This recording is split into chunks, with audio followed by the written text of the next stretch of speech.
Hello and welcome to another edition of For the Record. I'm Sean Murphy. My guest today is Eleanor Acton. She is the Development Director for an organization called Inspiring Minds.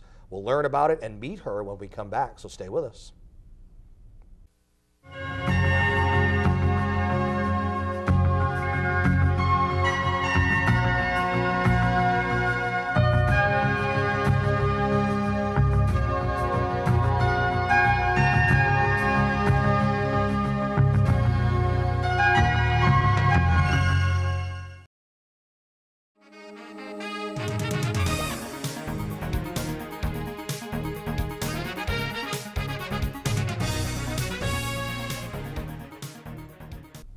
Welcome back to For the Record. I'm Sean Murphy. My guest today is a first-timer on the show. Her name is Eleanor Acton. She is the Development Director for an organization called Inspiring Minds. First of all, welcome to the show. Thank you, Sean. It's good to be here. Sort of a mantra of Inspiring Minds is empowering students to succeed. So maybe sort of in a general way, describe to people, what is Inspiring Minds? Well, Inspiring Minds is an education nonprofit, and we accelerate the learning of struggling students. We do this by delivering intensive and sometimes rigorous tutoring in the lower grades in school and after school for high school students in our tech center. So, you know, it sounds like it's a great tool, a great help for students. How was it decided way back when that something like this was needed and necessary, and how did it begin? Well, actually, Inspiring Minds this year is celebrating its 50th anniversary. 50? Unbelievable. Yeah. Yes, we started back in 1963, and it was due to school integration. A group of interested citizens wanted to help the students and got together and started a tutoring program, and it just grew over the years. In the 1980s, we changed our name to Volunteers in Providence Schools. And then a few years ago, because we were doing so much more than just being volunteers and tutoring in the schools, we changed our name to Inspiring Minds, because we do provide after-school programs, and we may be growing out of Providence at some point in time. Good.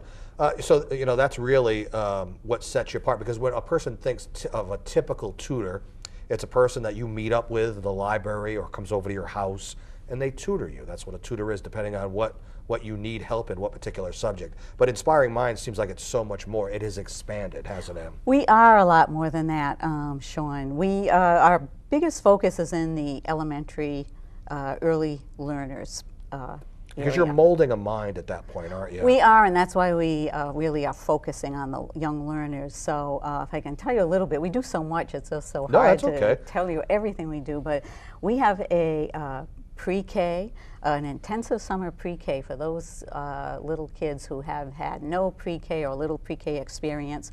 And in 4 weeks, we provide an intensive program to help catch them up and get them ready for kindergarten success. And then after that, we provide intensive literacy and intensive math programs. What we do is support these children as they go through kindergarten, first, second, third, so that they catch up in their reading skills and their math skills, and we support them so they're ready to go on and learn. Would you say that you're really behind if you don't go to, forget kindergarten, if you're not doing pre-K, you have to catch up, don't you? I mean, unbelievable. It's a competitive world out there, even for a little kid. Even for a little kid. These students, some of these students with no pre-K experience, at 5 years old, they're already 2 years behind their peers in the suburbs. It's unbelievable. Because a good parent will be, sitting with their child at home and teaching them to read long before they go into any classroom, or maybe teach them to write letters or numbers or whatever, right? Right. Well, some parents, they're not confident to do that. Maybe that didn't happen, it wasn't their experience growing up, or they're really not sure how to do that, or they're working a number of jobs and they're not just around that much to do that. Work or something. Correct. Yeah. So that's where we can step in and help, because there are so many children maybe living in poverty that need this kind of assistance. And as you can imagine, a teacher with a class full of students that are struggling doesn't have the time in the day to give that specific attention to every child. What would you say is the state of the of children's education, if there's maybe a better way to ask that question today? I mean, are you, as an organization like Inspiring Minds, needed more than ever in this day and age, do you think? I think we are, because I think people recognize that education is more important than ever. Today, to get a job, you can't just have dropped out of high school and get a factory job and make a good living. You could do that years ago. Yeah. You cannot do that anymore. You've got to go to not just high school, you've got to go on and continue your learning so that maybe you can get a tech job, because that's where a lot of the emerging jobs are going to be. Yep. It's a changing world, isn't it? And we have to be a part of it. It's funny because we were just talking off the air about technology and how it advances, and we all use our iPads and our smartphones and everything. But at the same time, that early getting the advantage, getting in there and learning early. I would ask you this: is Inspiring Minds advantageous for someone?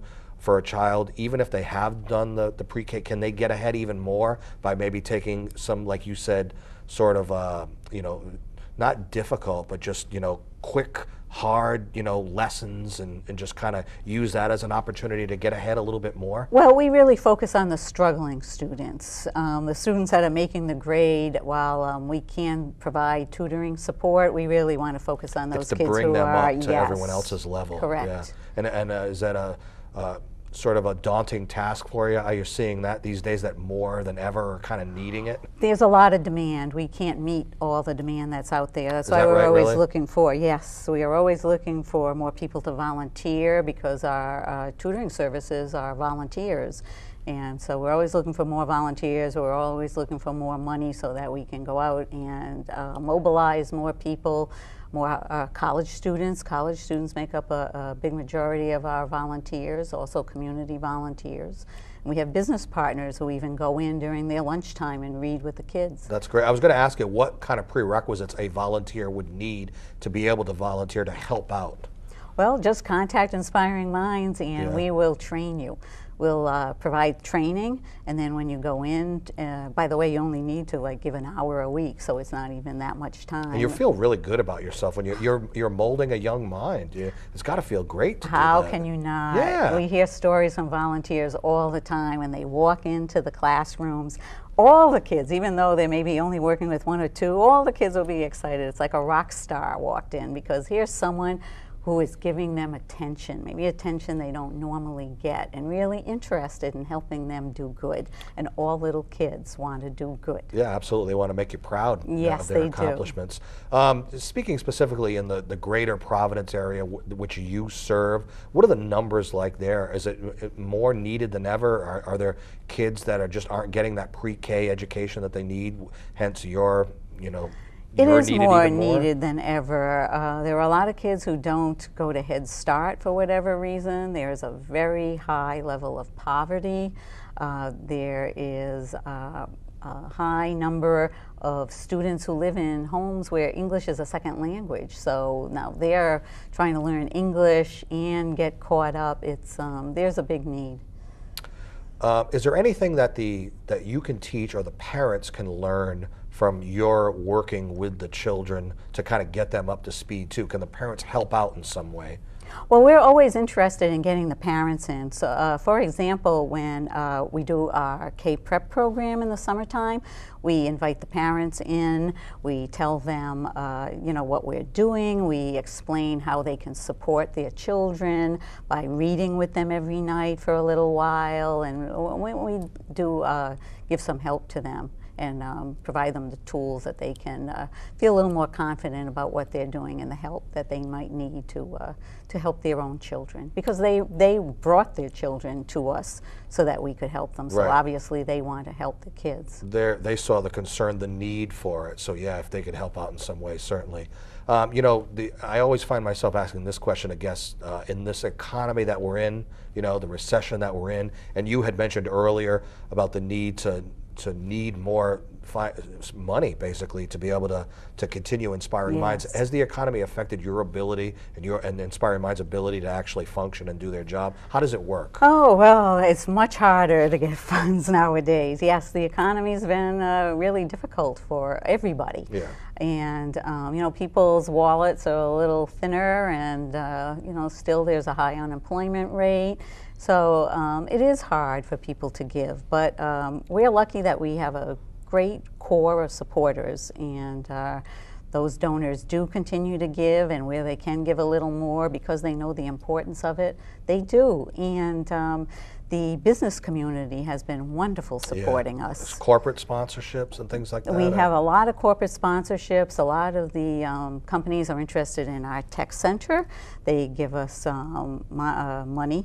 They give us people support.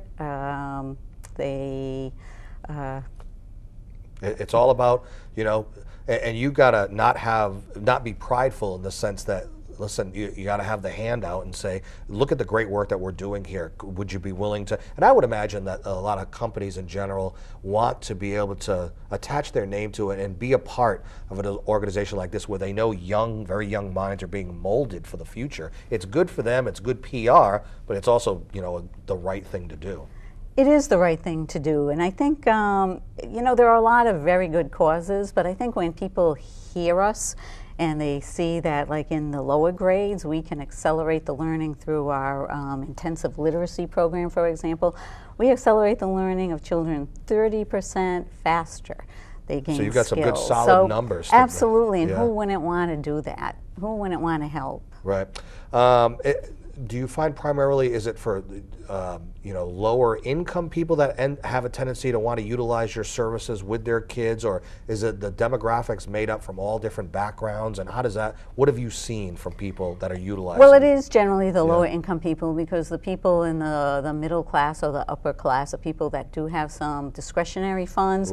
They can afford to get an individual tutor for their own child. Right. If your child was struggling, you wouldn't hesitate to go out and see what resource you could get to help that child. But the kids we help, their parents don't have those resources, so they look to us to deliver that. Aside from, you know, corporate sponsorships and individuals, a lot of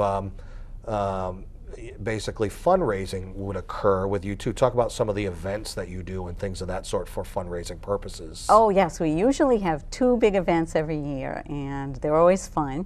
And this year it's our 50th anniversary, so we're pretty excited that we are going to have a big spring recognition luncheon.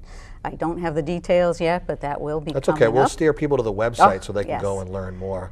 Absolutely. And also in the fall, late fall, we'll probably have a gala.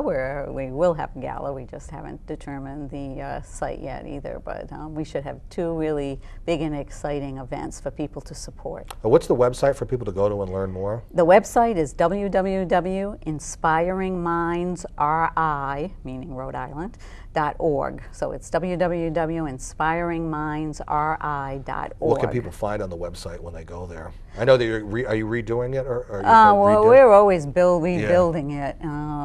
Right now, the events are not listed, but they can find out some of the volunteer opportunities, for example, or they can donate. We always have a little tab on there for that. Absolutely, to donate. They can just click on that and help us out there.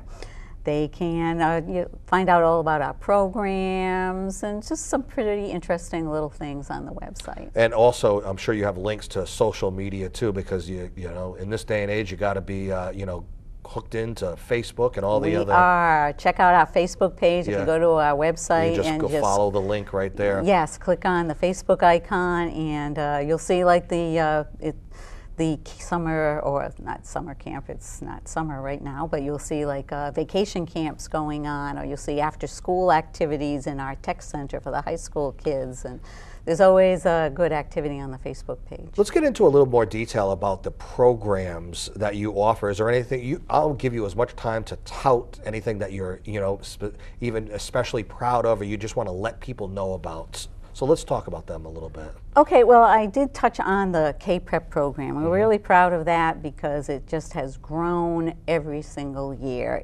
By grown, what do you mean? More participation? More kids, more sites. It's just terrific. And I'll give you an example. I told you it's pretty intensive. It's a 4-week program for the little kids. For them, that is an intensive program. It is, and it's new, and it's introducing them to school for the first time, and they're nervous and excited and all those things. You'll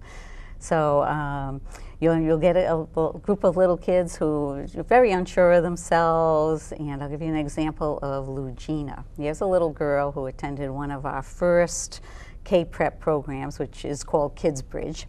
And Lugina couldn't speak English. She really wanted to do good, and she would raise her hand every time a question was asked, even if she didn't know the answer, and she would jump up and just kind of stand there but she was excited and she really wanted to learn.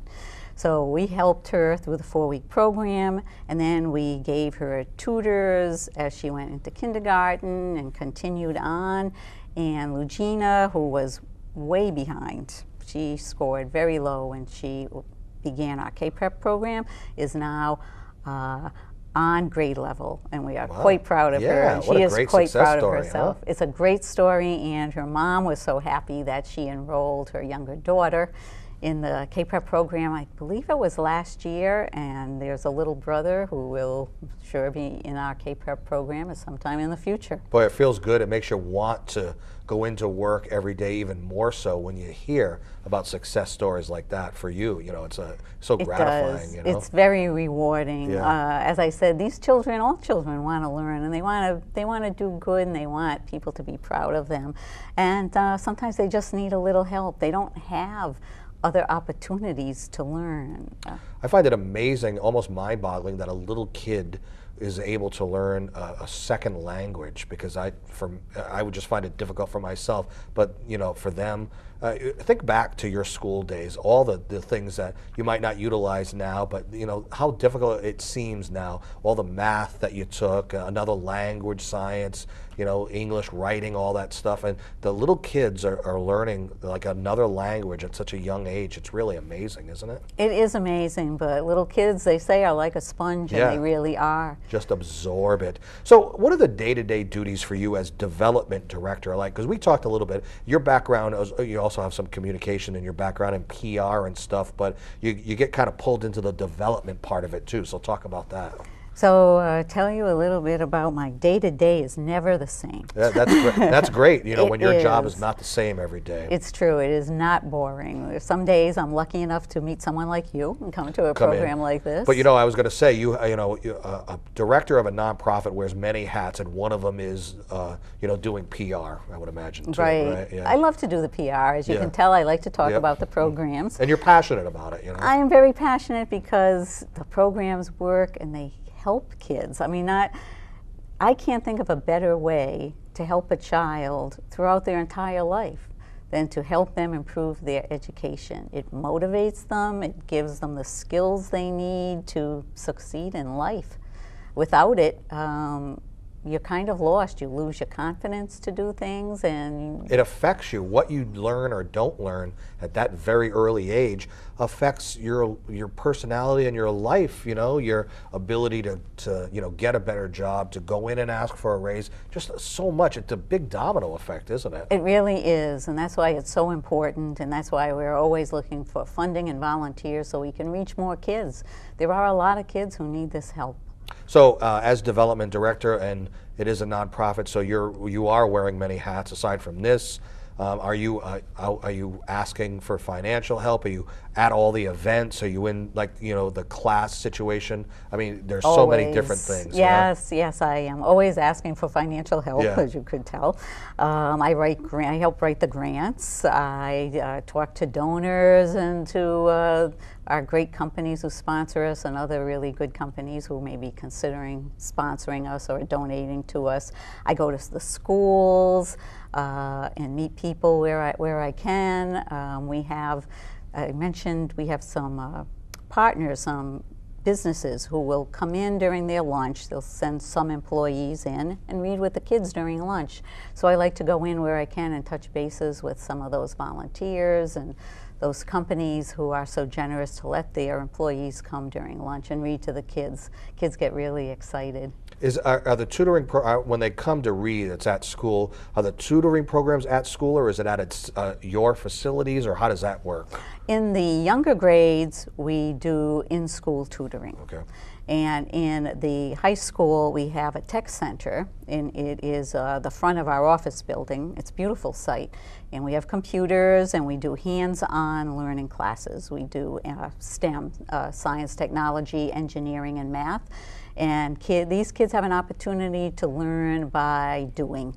They'll make solar-powered chargers for the cell phones. Wow, or, they got some inventors in there, huh? It's really cool. Some of the things they're doing are great. Right now, some of them are learning to work on Photoshop, so they can come up with a design that we are working in partnership with another arts nonprofit. They'll go down there and silk screen their design so they can see how the technology and the art work together to produce a product.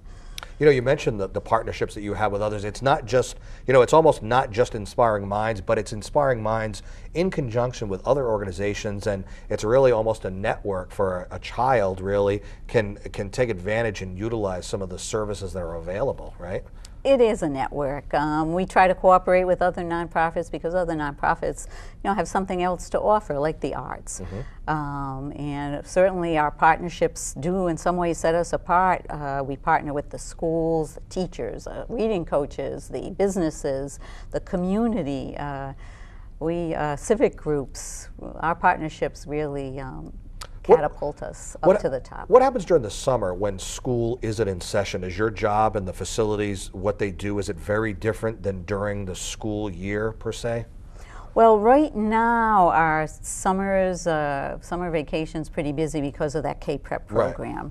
You know, we're out there trying to enroll students, explain to parents what the program is, and then we run the program itself. So yes, it's a busy time for us.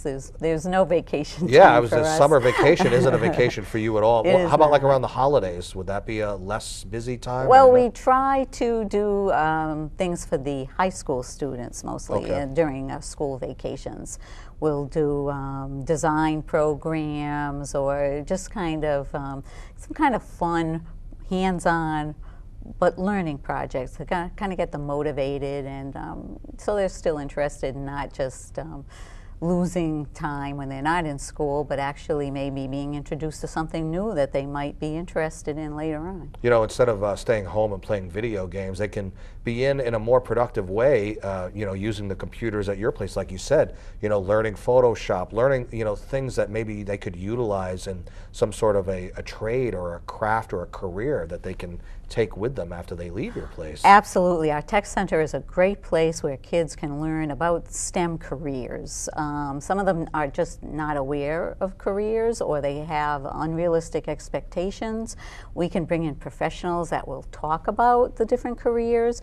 With the hands-on projects, they can try different things that are related to the careers, and where we can, we bring the kids out to like visit businesses or museums or schools, so they can kind of get a feeling for what's out there and be more comfortable and find some things that really light them up. Yeah, and like you said, may discover something that they didn't even realize existed as a potential career. If it's something that they're good at and they're passionate about, this only inspires them to want to pursue it more. Absolutely, and then they can learn the steps to take, like maybe higher education, to get to that point where they can take on that career. Do you have any other, you know, sort of feel-good stories like the one that the little girl that you had mentioned before, maybe, or maybe somebody older that may have gone through and utilized your services and come back and maybe kind of? Do you ever get people coming back and kind of talking? Actually, it's funny you say that. We actually did this year something interesting. I didn't even know what was going on. I walked out into our tech center because I, heard it wasn't the usual noise. Yeah, it was you're so familiar with the regular noises. There was something different. You said, "What's going on?" Yes, here? Exactly right. So I went into the tech center, and there was a table with about 5 or 6 students who had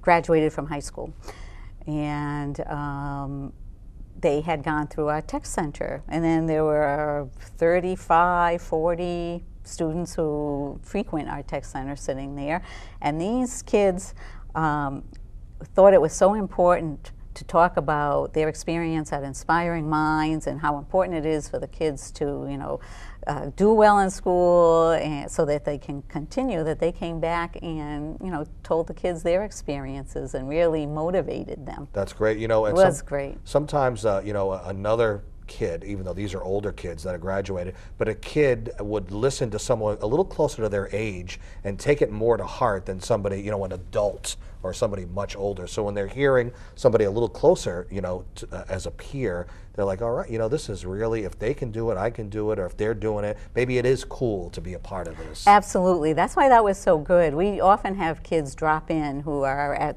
in college now and say how great it was, and this was like the best experience they ever had. But for them to sit down and actually talk to a room full of other students is terrific. Do you ever get in a situation where you have to, is there a waiting list for your services? Do you have to push people away because you just don't have the volunteers at the moment? Or? There are always more students who need our services, yes, and we can provide. And then, and that's the in-school tutoring, and often in the tech center, sometimes we'll have like a build your own computer. And when we did that program, and we've done it a couple of times, we allowed more kids than normal to enroll in it because there was such popular, it was very popular. And you know, the next time we did it, we really just couldn't take everyone who wanted it. So there are some programs that have that attention. We are just about out of time, so I want to give you one more opportunity to give out the website so people can go and learn more. Oh yes, please visit www.inspiringmindsri.org. Eleanor Acton, she's the Development Director for Inspiring Minds, and I very much appreciate you coming on the show today and telling us about it, so thank you. It was great. Thanks for having me. I'll be happy to talk about Inspiring Minds to anyone. It's a great place. All right, and thank you for joining us for another edition of For the Record. I'm Sean Murphy. We will see you next time. Take care.